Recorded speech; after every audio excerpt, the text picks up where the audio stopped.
So many of you international medical students and graduates have reached out to me to ask about the IMG Roadmap online course. So to meet your demand, I've created a self-paced format of the same 7-module course that is ongoing right now, which is live. And in this course, I teach IMGs how to create their own medical success story. So you learn how to find IMG-friendly programs, how to network, how to find U.S. clinical experience, how to get a strong letter of recommendation, what program directors want to see in your personal statement, how to study, and use the resources available for USMLE preparation. I even go into how to fill out the dreaded ERAS application so that you maximize all your experiences and show that forward. Sign up right now at imgroadmap.com/p/self-paced. Again, that's imgroadmap.com/p/self-paced. You can complete this on your own at the comfort or within the comfort of your own home, and you have my email for consistent support. Guys, I'll see you on the other side, so go ahead and join us.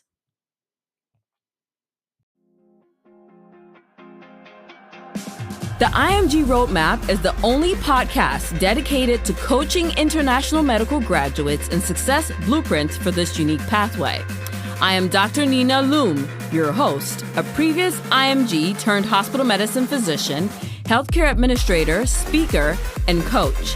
I empower, encourage, and equip you with actionable steps that you can take towards the residency position of your dreams. Hi, guys. Welcome to another episode of the IMG Roadmap series. And now we've gone all out. We're a podcast. I can't believe it. But today on the show, I have a very, very special physician. We met on Instagram. I mean, Instagram has just blown up. It's just changed the trajectory of my life. I've met so many phenomenal people on there. But today, we'll be speaking with Dr. Wyncel Chan. She is a pediatric PGY3. She's also an international medical graduate.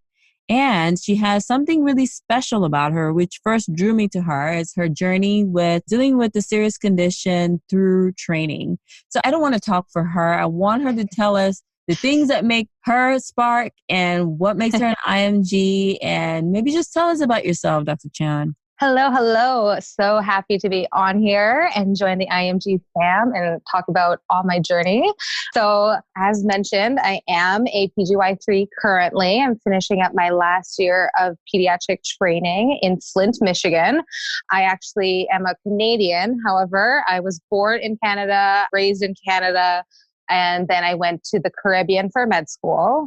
Those familiar with the med school process in the Caribbean is that there's almost a school on every island.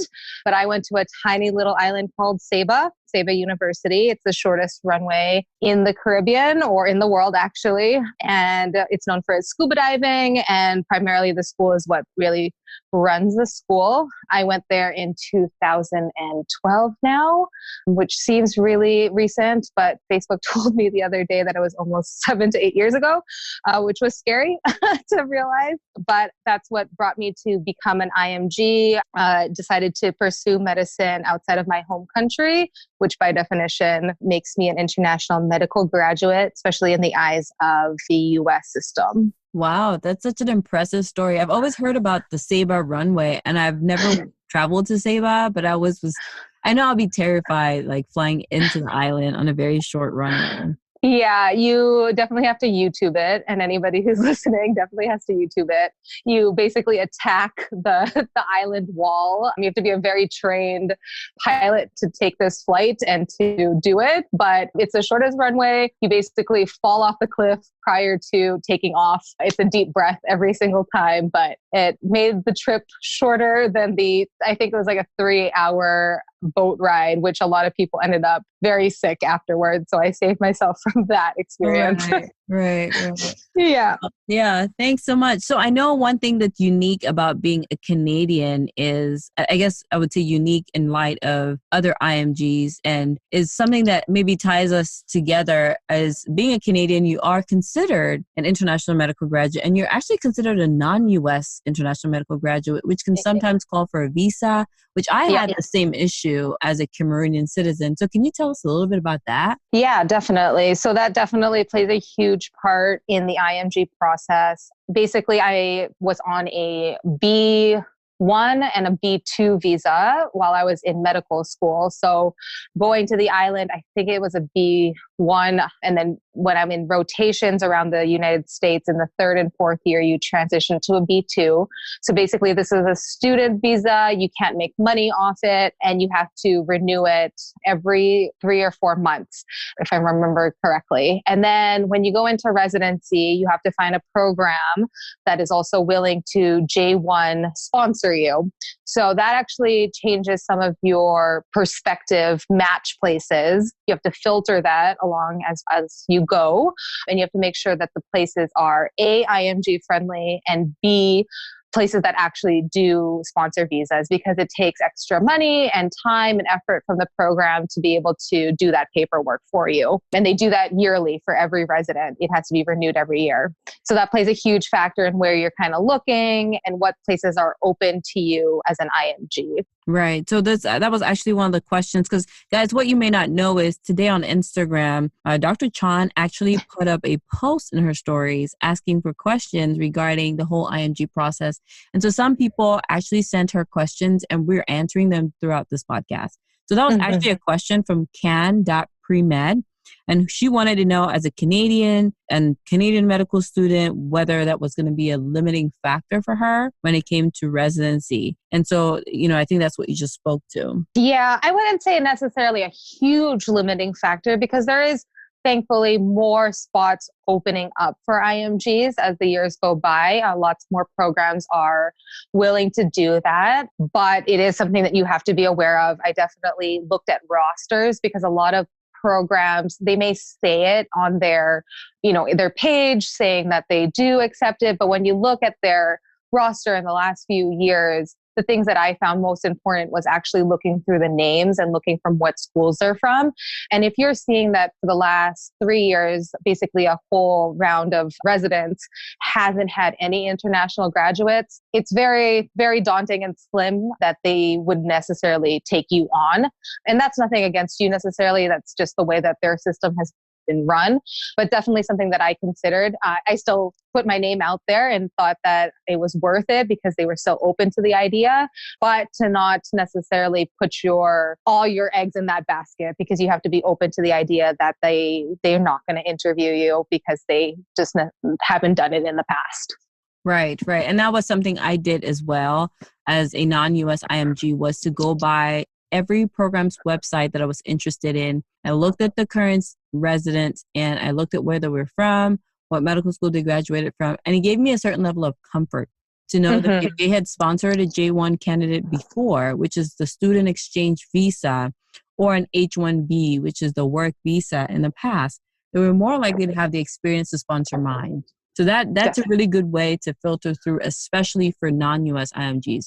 For those that are US IMGs, this does not apply. But for those that require visas, that's another extra step that you have to take. Because otherwise, you're going to spend a lot of money out spending with programs that may not ever sponsor visa applicants. And maybe that's because they just don't have whatever state or government requirements are necessary to sponsor visas. So nothing against us personally, but there's just limited spots for visas. Definitely. Yeah. So thanks for speaking to that. Now, we know that you're still in residency, so you probably have a very first perspective as to what it takes to match into pediatrics residency, especially for IMGs. So can you run through some of those key points, starting from board scores, LORs, rotation, performance? What are the key things that anyone listening that's interested in peds needs to know and do? For sure. So looking back at what brought me to pediatric residency was a passion. I always knew that I wanted pediatrics, but making sure that you're going through your rotations with an open mind, first and foremost, being open to all the different kind of specialties there are. And then when it comes down to it, finding the one that you feel that you could do day in and day out and kind of be happy with and feel fulfilled with. That's my first step. Secondly, in terms of boards, as an IMG, regardless, our boards are one of the major things that filter us from everybody else. It's obviously the one thing that's standardized across the board. So it does help to have a first-time passing rate as well as a decent score.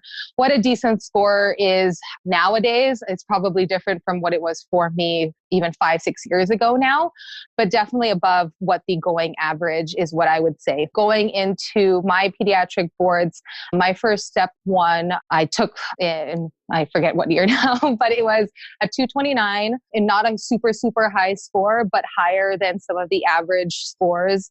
And then in terms of my step two, it was a little lower, which was very daunting to me, actually.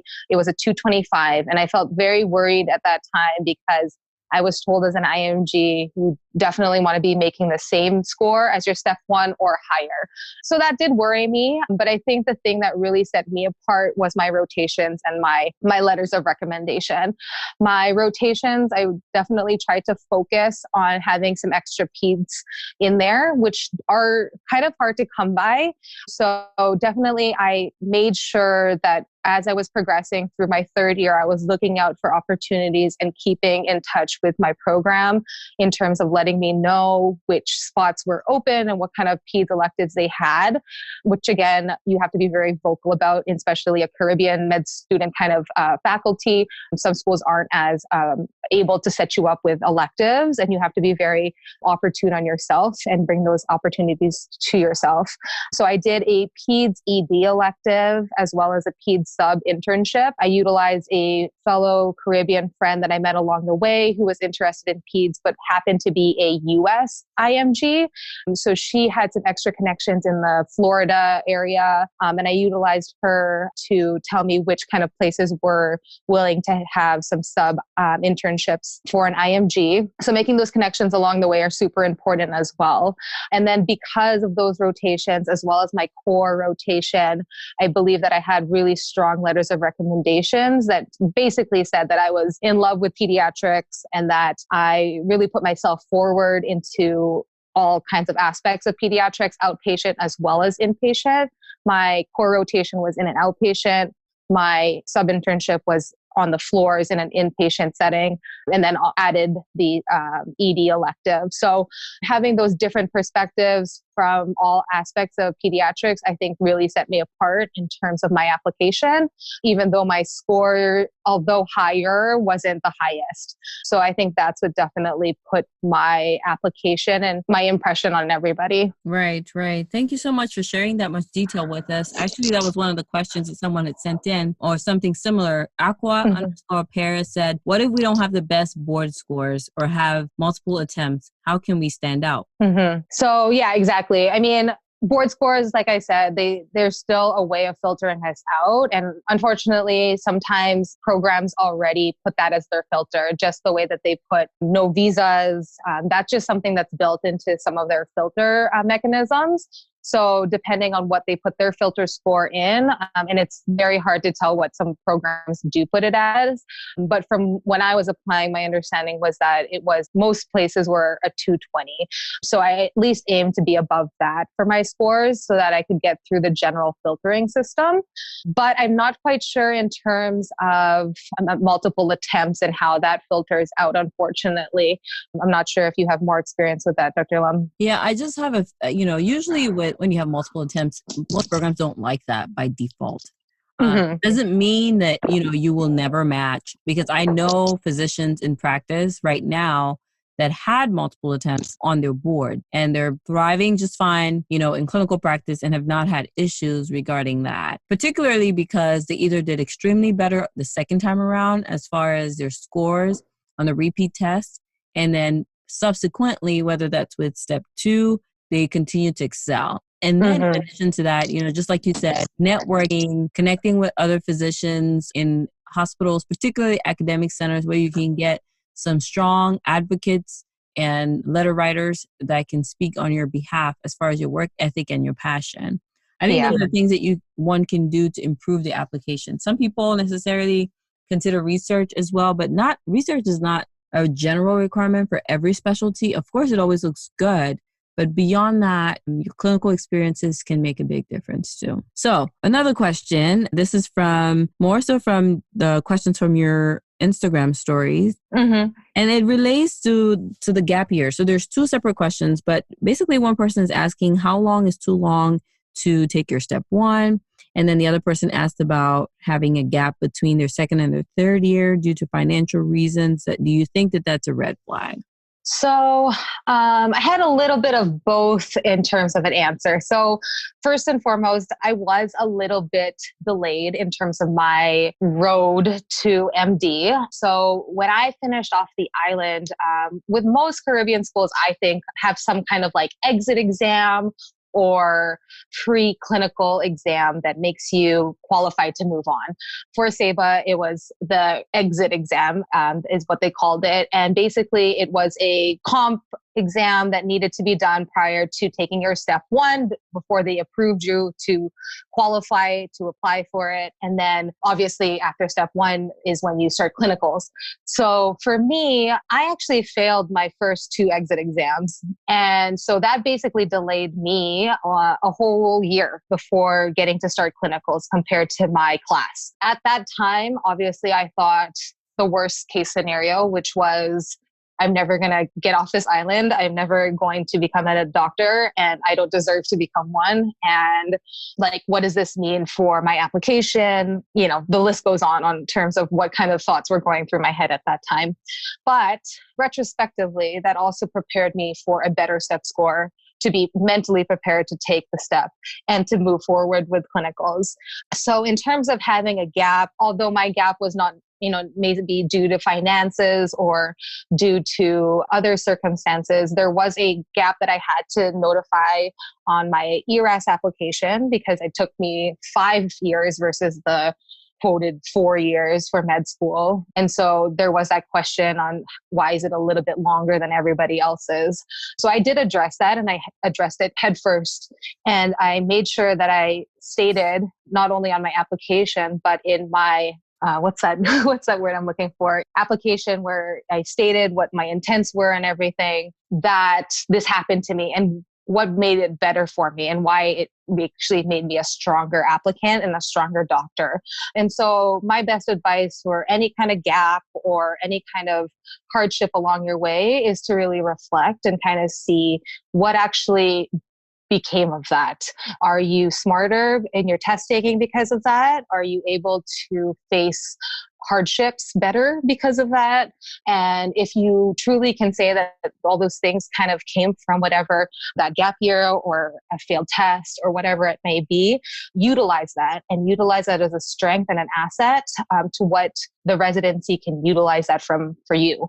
So that would be my best advice. I'm not quite sure how other places see it, but I definitely used it, I think, to my advantage by stating it and using it upfront. Right. And I appreciate you saying that because I honestly believe that when you have gaps, it's best to address them, whether it's in that ERAS application, the personal statement. Discussing it openly already eliminates the room for bias because you don't want these programs finding out about this later on in the game. It just does not look right.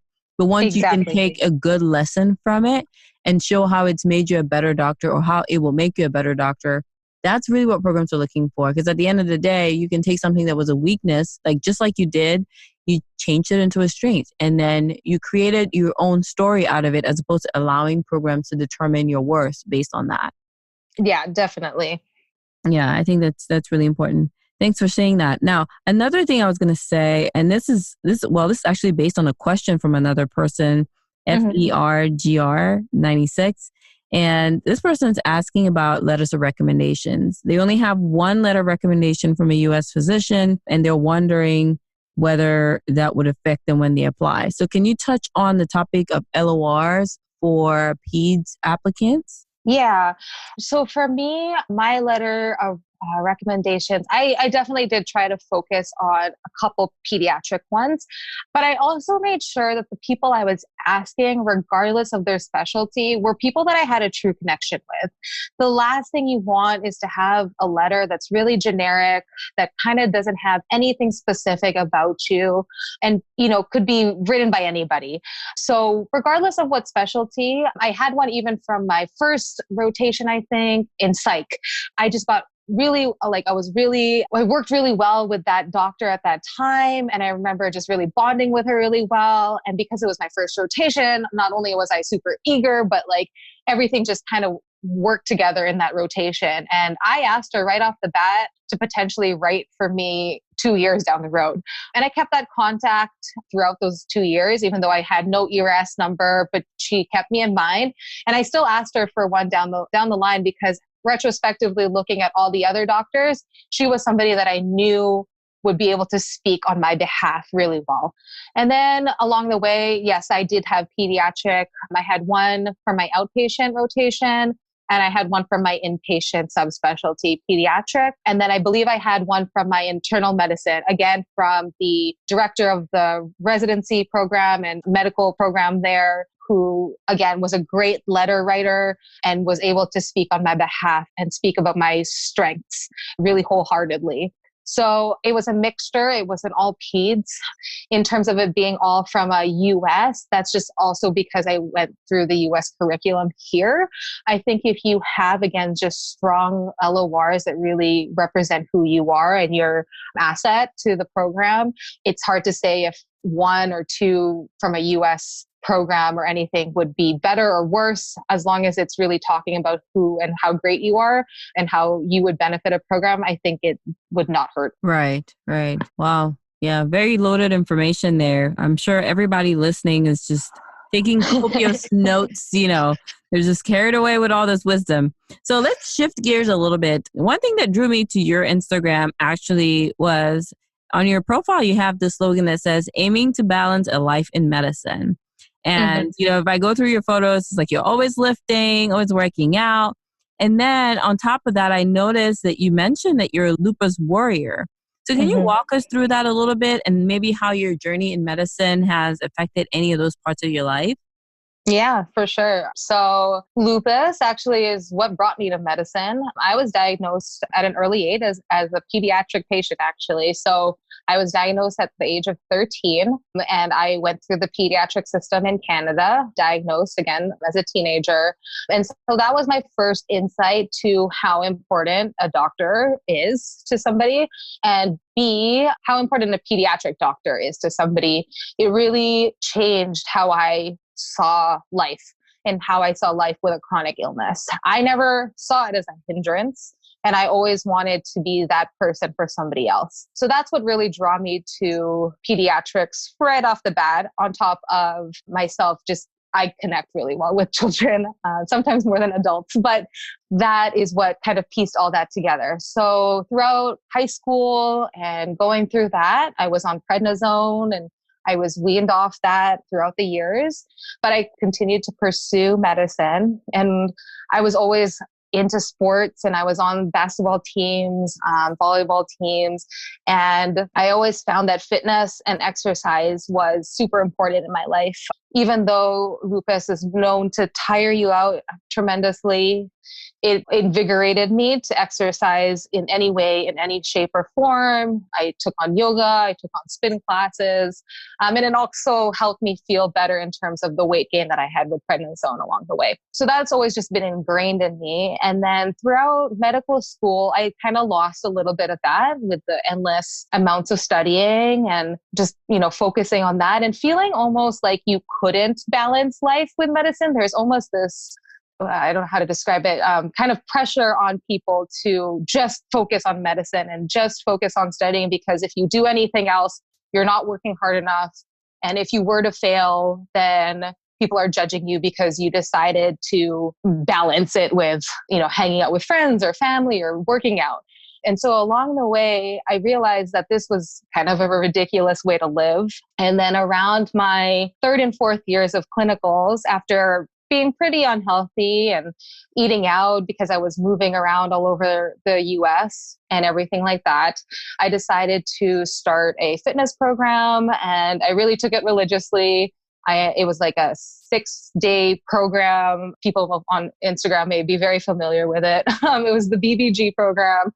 And I did it like back to back to back. I did 6 rounds of it. And I felt so invigorated because I had an outlet for medical school and like applications and the hope for residency. And fortunately, my lupus up until earlier this year actually had been in remission for that many years since I was diagnosed. That's amazing. That's amazing. So I felt very, very lucky, but I think it was also because I had tried to take care of myself along the way.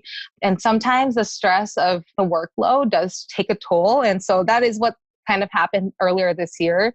And not to say, it's all good and you can do everything all the time. Your body does take a toll on the amount of hours residency does and the amount of studying and amount of everything else on top of it.